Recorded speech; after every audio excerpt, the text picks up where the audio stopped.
C'est-à-dire quand on lit un scénario effectivement qui vous ramène 30 ans en arrière, c'est vrai que il y a quelque chose de jubilatoire à le tourner, puisque effectivement il y a une petite reconstitution à faire, que ce soit avec les voitures de l'époque, les téléphones, les cabines téléphoniques, les habits, je sais pas, on avait vraiment ces jeans-là, ces blousons, tout ça, la musique, tout ça, oui, il y a une... Puis c'est vrai que moi, de travailler avec Dominique, ça faisait longtemps que je voulais, parce que j'ai connu Dominique quand il était président de Comédie, et c'est lui quand même, avec Olivier, qui nous a poussé à faire notre premier film, Pamela Rose. Donc, et puis Dominique, moi j'aime beaucoup, je trouve que c'est un grand metteur en scène de comédie, donc c'est agréable de travailler avec lui. Le fait de travailler avec Franck aussi, voilà, tout ça fait que... Et le scénario m'a fait beaucoup rire, j'avoue que je n'avais pas forcément vu la dimension émouvante qu'on retrouve dans le film, parce qu'il y a une émotion qui s'en dégage. J'ai l'impression, quand on entend les gens parler du film, ils parlent aussi beaucoup d'émotion, de voir ses parents, etc. J'avais plus vu, moi, le côté, voilà, le fait de retomber comme ça dans les années 80, en sachant, nous, ce qui est arrivé. Les scènes où on peut raconter les pitchs de films, où on peut chanter des chansons, c'est quand même... je sais pas, voilà, c'est un truc qu'on a tous envie de le faire, quoi. Est-ce que ce film aurait pu se faire sans vous? Est-ce que c'est non, évidemment. Enfin, réfléchissez, quelle question idiote. Excusez-moi, je quitte cette conférence. Et pourquoi encore un film sur les paradoxes temporels? Alors ça, je ne sais pas, parce que alors là, moi, je ne suis pas le responsable de l'aventure. Moi, Dominique m'en avait parlé il y a assez longtemps. Je vais vous dire toute la vérité, rien que la vérité. Parce qu'il n'y a pas de raison. C'est le Nord. On peut y aller. Dominique m'a parlé du projet il y a un petit bout de temps, vraiment. Et à l'époque, il était plus ou moins question, voilà, de le faire avec moi. J'avais effectivement été attiré par le projet, mais ça n'avait pas été vraiment possible. Je ne sais plus pour quelle raison. Et puis, le projet est parti ailleurs. Je crois même qu'il y a eu d'autres acteurs qui ont été approchés pour le film. Et puis après, Dominique à nouveau s'est présenté avec ce script, et là j'ai dit oui tout de suite parce que j'avais le temps, et j'étais très content du script.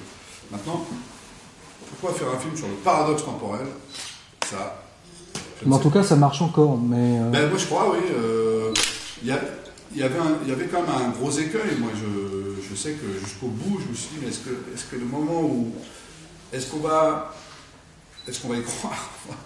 Quand on dit y croire, c'est-à-dire qu'il y a quand même le passage dans le passé, il est toujours particulier. Au cinéma, on est obligé de créer quelque chose, un effet spécial, je sais pas. Et Dominique me disait, rappelle-toi dans Didier le rayon bleu, et voilà. Et tu vois, il y a une espèce de convention. Moi, j'avais plus cette crainte-là, en disant, est-ce qu'on va vite être avec nous et croire qu'on est vraiment dans les années 80? Et très vite, j'ai été plutôt rassuré.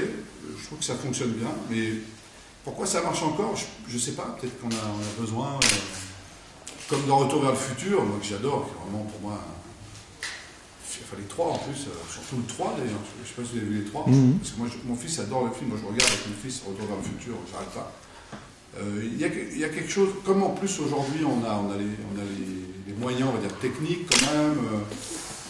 Alors, même si d'ailleurs dans le film il y a très peu d'effets spéciaux, à part finalement les reflets des enfants, enfin de nous à 17 ans, qui sont la plupart du temps faits en direct, il n'y a pas vraiment de. Donc en fait, je vais vous dire une bêtise, mais aujourd'hui, des films comme ça peuvent se faire sans finalement. Presque, on va dire que Franck a peut-être plus sur le scénario, a peut-être plus besoin d'intervenir. Et moins peut-être, en tout cas sur celui-ci, sur ce projet-là. Maintenant, après, Franck, il n'est pas différent, et on n'est pas non plus... sur des personnages comme ça, on a surtout beaucoup parlé avec Dominique de ce qu'étaient ces personnages, de comment ils devaient être, finalement, quelles étaient leurs histoires à chacun pour pouvoir les incarner le mieux possible. Et vous dites que Franck a besoin d'intervenir, c'est-à-dire qu'il propose il a besoin des ajouts, sur ce scénario, on a eu beaucoup de discussions tous les deux, où il a donné des idées, voilà. Moi j'en avais pas, donc j'adore Dominique parce que il rit avec vous, vous l'entendez, vous connaissez la l'air de Dominique, donc quand il est dans la pièce d'à côté en train de regarder la prise, et vous l'entendez au milieu de la prise rigoler, l'Otari, elle est pas loin là. Donc ça fait plaisir parce que on est quand même dans une comédie, on sent que si ça le fait rire lui quand même, c'est que ça va. Enfin, il aime bien être surpris par les acteurs, il aime bien quand tout d'un coup, voilà, il y a quand même des choses qui ne soient pas prévues, sans évidemment improviser, mais parfois il se passe des choses. Et en même temps, je vous dis, il est très sérieux aussi. On est très à cheval sur les horaires, sur voilà. C'est pas n'importe quoi, c'est maîtrisé, mais il y a beaucoup de possibilités de rire, on rigole, voilà, on rigole. Moi j'avais ça déjà à Comédie, quand il était patron de la chaîne, avec Olivier, on avait 4 sketchs par jour à écrire, il nous incitait à prendre des risques. En fait, il prend des risques, moi je trouve. Il n'hésite pas à essayer des choses, et ça c'est, je crois, l'école Comédie, l'école des nuls aussi, quoi. Enfin, vous savez, moi je crois qu'il n'y a pas de généralité, quoi. C'est vraiment. Ça dépend. Peut-être qu'avec certains autres metteurs en scène de comédie, c'est peut-être plus tendu. Là, avec Dominique, pas du tout. C'était. Je pense qu'on savait tous ce qu'on avait à faire. On connaissait tous les difficultés de ce film. C'est-à-dire l'écueil, c'est ce fameux écueil de dire est-ce que les gens vont avoir de l'empathie et vont nous accepter qu'on retourne en 86 avec nos vieux corps fatigués de cinquantenaires abîmés, alors que les protagonistes nous voient comme si on avait 17. Tout ça, c'est ça surtout qui nous... Donc on était plutôt... le sérieux venait de là, mais après, il y a des répliques qui font rire. Avec Franck, on se surprenait, on aimait bien. Enfin, c'est un vrai travail de... Ouais. Après, il y a d'autres comédies où c'est vrai, c'est plus compliqué, parce que c'est pas forcément plus drôle ou moins drôle, je sais pas. Avec ma vieille expérience, maintenant, je me rends compte qu'il y a plus de... Alors, j'ai beaucoup ri sur les drames, c'est vrai, parce que de toute façon, moi, je rigole tout le temps. Il faut savoir. Que ce soit... Enfin, je rigole tout le temps. J'ai plutôt tendance à prendre ça de manière distance, quoi. Je me prends bien la tête avant, pour bien être prêt quand il faut tourner, mais après, il faut me laisser me décontracter. Voilà. Donc, Alexandre Lamy, il n'a pas tout à fait tort. Vous êtes quand même un cérébral, quoi, dans votre approche de votre travail. Un peu, d'une certaine façon. Oui, mais ça se voit pas.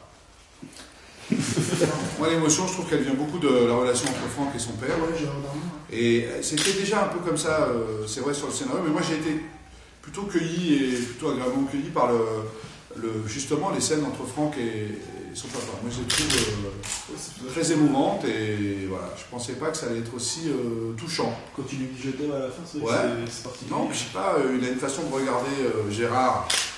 Franck, c'est vrai, il a une façon d'être le père, quoi.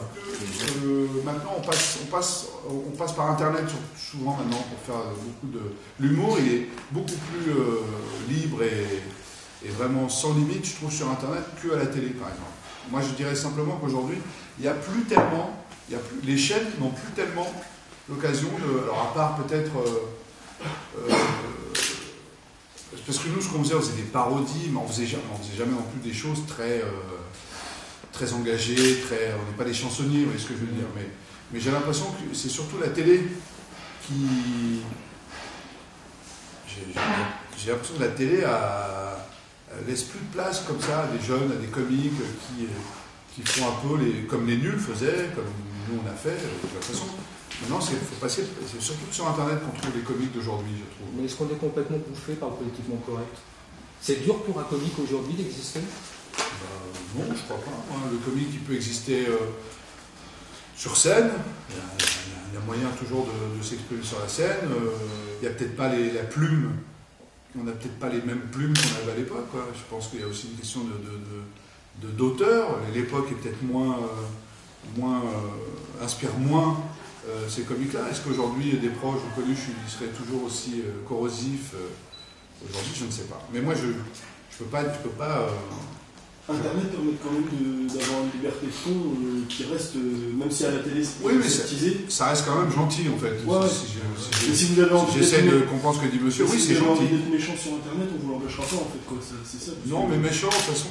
Ou bien comme vous disiez, engagé ou avoir un humour corrosif. J'ai l'impression qu'il y a moins de... Le comique a évolué de toute façon vers quelque chose de plus gentil peut-être. Consensuel. Consensuel sans doute, ouais. Mais il doit rester encore des niches comme ça. Il reste encore, moi je continue de regarder, aidez-moi, sur le canal. Groland. Groland. Voilà, ça c'est quand même. Donc il reste, mais ça, on a l'impression vraiment, là je vais vous rejoindre, que ça devient des irréductibles gaulois qui continuent de défendre un humour plus. Oui, c'est certainement, ouais.